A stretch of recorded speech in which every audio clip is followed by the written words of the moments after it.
devotion po ngayon is faith over fear. Sabihin po natin, faith over fear. Ang makikita po natin yan dito sa Mark 4:35 Mark 4 verse 35 to 31. Sabi po dito, kinagabihay, sinabi ni Jesus sa mga alagad, tumawid tayo sa ibayo. Kaya't iniwan nila ang mga tao at sumakay sila sa bangkang sinasakyan ni Jesus upang tumawid ng lawa. May iba pang mga bangkang nakisabay sa kanila. 37, habang naglalayag, inabot sila ng malakas na bagyo, kaya't ang bangkang sinasakyan nila ay hinampas ng malalaking alon at ito'y halos mapuno na ng tubig. Si Jesus ay natutulog noon sa may hulihan ng bangka. Nakahilig sa isang unan, ginising siya ng mga alagad at sinabi, Guro, baliwala ba sa inyo kung mapahamak kami? 39, bumangon si Jesus at sinaway ang hangin. Tigil! At sinabi sa lawa, tumahimik ka. Tumigil na ang hangin at tumahimik ang lawa. 40, pagkatapos sinabi niya sa mga alagad, bakit kayo natatakot? Hanggang ngayon ba'y wala pa rin kayong pananampalataya? 41, natakot sila ng labis at namangha. Sinabi nila sa isa't isa, anong klaseng tao ito? Pati hangin at lawa ay sumusunod sa kanya. Amen. Sabi po dito, isa-isahin po natin kada verse. Sabi po dito sa verse 35, ulitin po natin, kinagabihay, sinabi ni Jesus sa mga alagad, tumawid tayo sa ibayo. Meaning, ma-instruction ng Lord to go to the next level of our faith, to go to the next level, next season ng ating pananampalataya. Sabi po dito, next level of your faith at journey kasama si Lord. So, so ibig sabihin po dito, nakakarinig na siya ng word, nakakilala na siya sa Lord. So, ang next step natin is, mag-journey na tayo kasama si Lord. Sabi po dito sa next verse, kaya iniwan nila ang mga tao at sumakay sila sa bangkang sinasakyan ni Jesus upang tumawid ng lawa.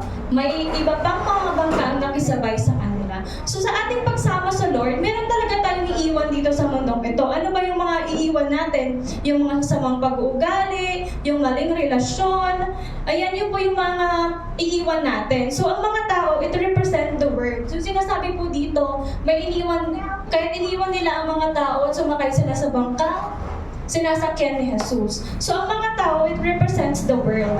Para makasama mo ang Lord, may mga tao, may mga bagay tayo na kailangan natin iwanan dito sa mundo. Ano ba ang dapat iwan na upang makasama mo ang si Lord? Ano ba yung mga iiwan natin? Gaya po ng nabanggit ko po kanina, maling relasyon, maling gawain, yung mga bisyo. So hindi naman nalulugod si Lord doon, di ba? Makakasama ba natin yung Lord kapag may ginagawa pa rin tayong against sa Kanya? Hindi niya tayo sasamahan, di ba? So masamang pag-uugali.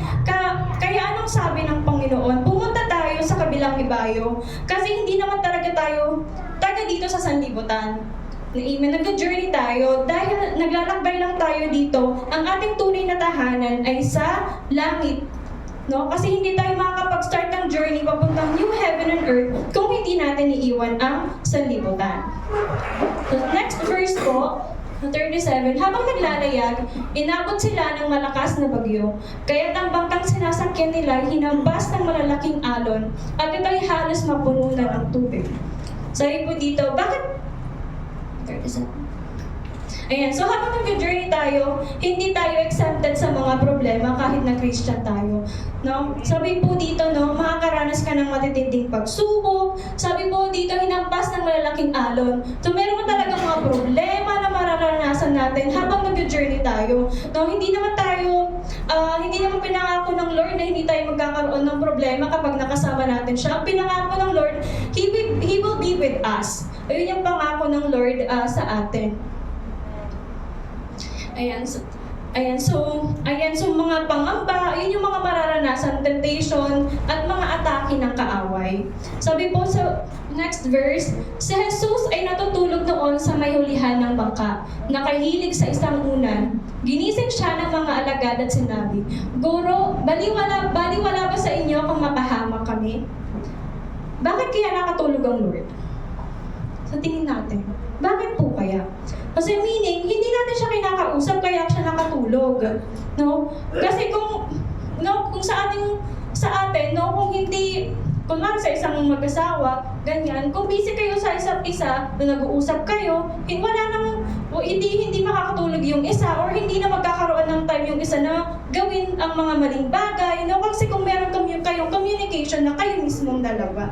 So, napaka-importante talaga ng communication, no? Mas importante as mostly yung communication natin sa Lord. Yan. So meaning, hindi natin siya kinakausap, hindi siya involved sa mga plano mo, sa buhay mo, sa decision mo sa buhay, sa mga pangarap mo, hindi ka na nagpe-pray, hindi ka na nagde-devotion, hindi ka na nag-church, hindi ka na, marami ka ng dahilan, no? Kapag niyaya ka ng kapatiran na, tara mag-church tayo, or tara umattend tayo ng service, ng Bible study, ng prayer meeting, hindi ka na uma-attend kasi marami ka ng dahilan.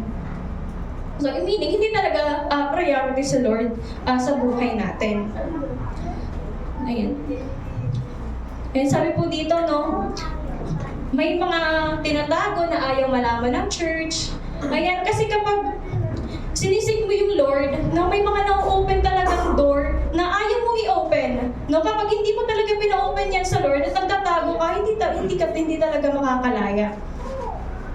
Ayan, so, may mga Christian na inactive sa communication sa Lord. Tapos kapag nagkaroon ng may matinding problema, sasabihin, Lord, baliwala ba kami sa inyo? So in the first place, tayo naman yung nagbaliwala kay Lord. No? Tayo naman yung nawala ng communication. Kasi ang sabi ng Lord, pumunta tayo sa kabilang ibayo. So ibig sabihin nun, kung open pa yung communication yung dalawa, meron pa kayong communication. So nawawala yung communication kapag hindi na natin kinakausap yung Lord. Ayan. So, ang sabi pa dito, natutulog sa hulihan. So, ibig sabihin, hindi na siya yung priority mo. Kasi nung una, smooth sailing lang kasi kinakausap mo pa siya. Okay yung paglalakbay nila. Nung hindi mo na kinausap yung Lord, nakatulog na, doon na pumapasok yung takot, yung mga pangamba. Doon pa lang doon pa lang pumapasok yung mga pangamba natin kapag hindi na natin siya kinakausap at hindi na active si Lord sa buhay natin dahil din sa kagagawan natin. And then sa next verse, bumangon si Jesus at sinaway ang hangin, tigil at sinabi sa lawa, tumahimik ka. Tumigil na ang hangin at tumahimik ang lawa. Ayan, nung may matinding problema at lumapit sa kanya, tinulungan ka agad niya. Ibig sabihin, grabe yung Lord, no, na kahit hindi natin siya kinakausap, kahit hindi natin sinusunod or yung mga pangako natin, hindi natin tinutupad sa Kanya, pero yung tulong ng Lord is nandun pa din. No, grabe yung love ng Lord na handa pa rin siya tayong tanggapin kahit na minsan nakakalimutan natin siya. So, ganun kanya kamahal kahit na marami kang pagkukulang sa Kanya. Sabi sa next verse po, sa 40, pagkatapos sinabi niya sa mga alagad, bakit kayo natatakot? Hanggang ngayon ba'y wala pa rin kayong pananampalataya? So hanggang ngayon ba'y wala pa rin kayong pananampalataya? So di-expect ng Lord na may pananampalataya ka sa Kanya kasi maging ang buhay niya ay inalay niya para sa atin. Kumbaga, na-disappoint ang Lord na hindi ka nagtiwala at pinanghawakan ang mga pangako niya. So parang manatili tayong fearless, dapat faithful ka sa Panginoon at maging active at sumunod tayo sa Panginoon. Sa verse 41 po, natakot sila ng labis at namangha. Sabi nila sa isa't isa, anong klaseng tao ito? Pati hangin at lawa ay sumusunod sa Kanya. So grabe yung Lord, no? Sa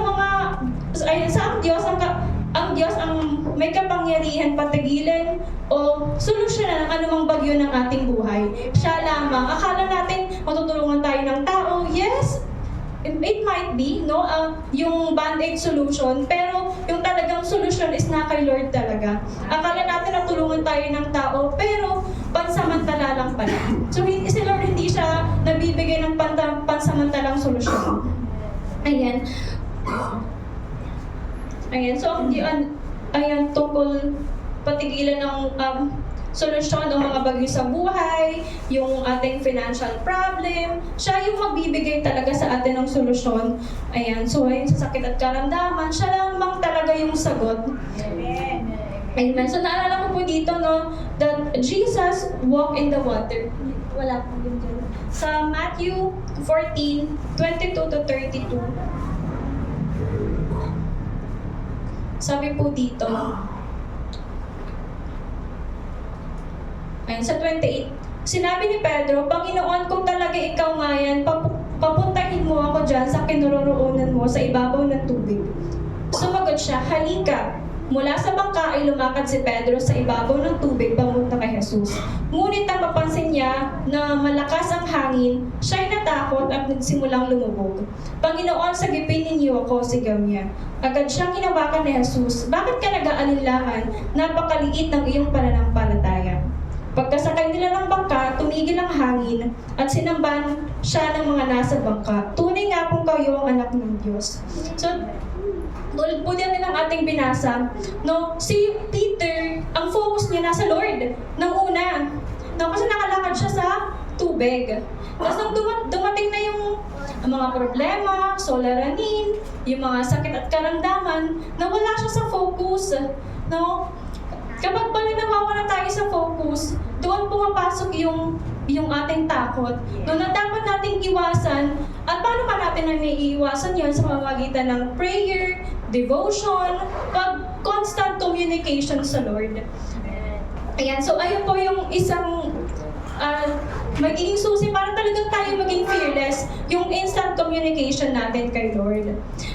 Ayun lamang po ang may kika pong devotion. Thank you po. To God be all the glory.